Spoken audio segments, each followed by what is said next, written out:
कल मैं मुल्तान में गया था, एक वहाँ निश्तर की एलुमनाई का एक फंक्शन था जिसमें उन्होंने मुझे गेस्ट बनाया था, क्योंकि वो जो बैच था N38 वो सारे मेरे स्टूडेंट थे।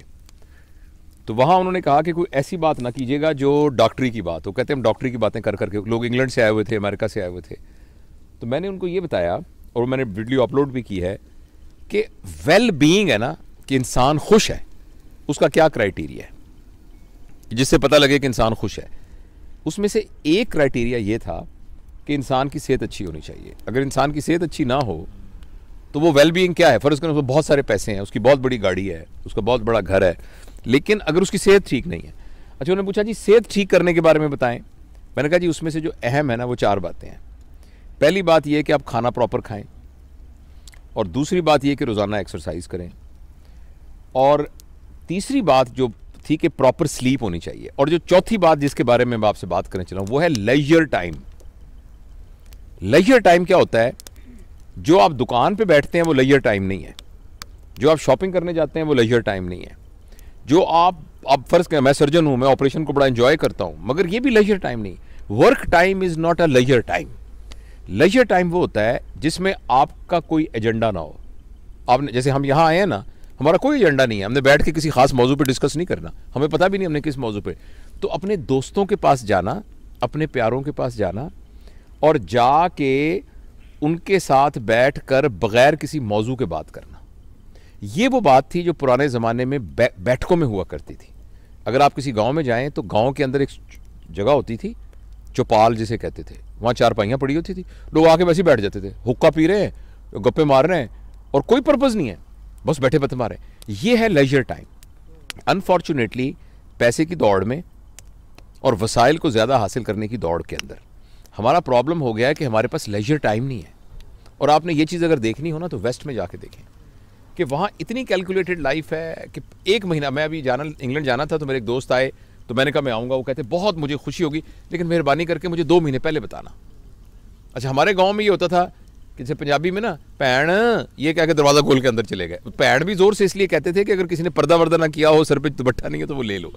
और मुझे याद है मेरे वालिद साहब, वो हम मुल्तान में रहते थे, फिर इस्लामाबाद में भी, कि उनके दोस्त आते थे, रोज़ शाम को दोस्त आते थे और वो आके बैठक में बैठ जाते थे। मुझे कभी हम उनके घरों में जाते, मैं चूँकि अकेला माँ बाप का बेटा था तो अबू मुझे भी साथ ले जाते थे। वहाँ वो आराम से बैठे थे, गप्पे मारते थे, कहानियाँ सुनाते थे। वो लेजर टाइम जो है हमारी लाइफ में से निकल गया और हमें कोई ना कोई इस बात का ज़रूर एहतमाम करना चाहिए। और मैं इस बात को अंडरस्टैंड करता हूँ कि ये रोज़ मुमकिन नहीं है क्योंकि आपके पास वर्क, लेकिन कम अज़ कम हफ्ते में 1 दिन, 15 दिन में 1 दिन। और दूसरा, हमारे माशरे में ना हॉलीडेज़ का रिवाज नहीं है। वेस्ट में आप देखिए, जो भी बंदा अपने वेल कहेगा, well I have my children are working, I have got my own house and I have a decent holidays. तो डिसेंट हॉलीडेज़ होना जो है ना वो एक क्राइटेरिया है वेल बीइंग का। लेकिन हम आजकल हमारे इस माशरे में ना हॉलीडेज़ का कॉन्सेप्ट नहीं है। हम हॉलीडेज़, तो हमें हॉलीडेज़ ज़रूर करनी चाहिए, और बड़ी हॉलीडेज़ नहीं कर सकती, छोटी हॉलीडेज़ करनी चाहिए जिसमें आप 4-5 घंटे के लिए दोस्तों के साथ बैठे हैं और गप्पे मारते हैं। इसके अलावा एक चीज़ जिसको हम निगलेक्ट करते हैं और जिसका नबी करीम सल्लल्लाहु अलैहि वसल्लम ने बड़ा कहा है, वो है सिला रहमी। सिला रहमी का मतलब होता है अपने रिश्तेदारों से ताल्लुक़। यानी गाँव में हमारे अजीज़ रिश्तेदार रहते हैं, शहर में रिश्ते, हमें कम अज़ कम 15 दिन बाद, महीने बाद उनके पास जाना चाहिए, उनसे मिलना चाहिए, उनकी खैर खबर लेनी चाहिए। तो मैं बस अपनी बात को ख़त्म करने से पहले एक छोटा सा आपको वाक़या सुनाता हूँ। मैं कोशिश करता हूँ कि 8-10 मिनट से लंबी बात ना हो ताकि लोग उसको सुन सकें, लेकिन ये बड़ा एक शानदार मैं इस्लामाबाद गया इम्तिहान लेने के लिए, FCPS का इम्तिहान लेने के लिए। वहाँ इस्लामाबाद होटल में मैं ठहरा। तो जब मैं इस्लामाबाद में ठहरा तो मैं चूँकि वहीं पड़ा बड़ा हूँ और वहीं सारा, तो मुझे ऐसे ख्याल आया, तो मैंने एक दोस्त को फ़ोन किया, उसका नाम मिराज है, सुन रहा होगा शायद, न्यूरो सर्जन है वो। मैंने कहा यार माजे में आया हूँ इधर, तो किधर है तू? तो कहता तुम कहाँ ठहरे हो? मैं कहा मैं इधर हूँ जो इस्लामाबाद होटल में जिसका नाम हॉलीडे है। तो वो कहने लगा कि ले, मैं तो उसके सामने सड़क से गुजर रहा हूँ, कौन सा कमरा है तुम्हारा? मैंने बताया, कहता मैं आ रहा हूँ। अच्छा, वो आ गया। अच्छा, इतने में ना उसने कहा यार इसके साथ ही महबूब अलाई रहता है, वो खबरें में काम करता था खबर, तो वहाँ कोई एडिटर शेडिटर था, तो उसने कहा मैं उसको भी बुला लेता हूँ। वो महबूब अलाई भी आ गया। उसके बाद हमारा एक और दोस्त था, तो उसने उसको फ़ोन किया, वो भी आ गया, तनवीर ज़फ़र, वो आजकल अमेरिका में है, वो भी आ गया। हम चारों जब बैठे ना तो हमने गप्पे मारनी शुरू कर दी और मेरा जाने का टाइम था जहाज़ का। तो अचानक मुझे कहने लगा यार बिल्कुल साथ वाजिद है, ये सारे मेरे स्कूल के क्लास फेलोज थे, एक न्यूरो सर्जन है, एक जर्नलिस्ट है बहुत बड़ा, और जो तीसरा था तनवीर, वो फॉरेन अफेयर्स में काम करता है आजकल न्यूयॉर्क में। तो वाजिद जो हम में से था ना, उसके वालिद साहब थे, दर्जी थे। तो उसने वाजिद ने वही वाली काम शुरू कर लिया, और मेलोडी मार्केट के अंदर उसकी कपड़े की बहुत बड़ी दुकान थी, और दुकान के साथ ही उसका टेलरिंग का काम भी था।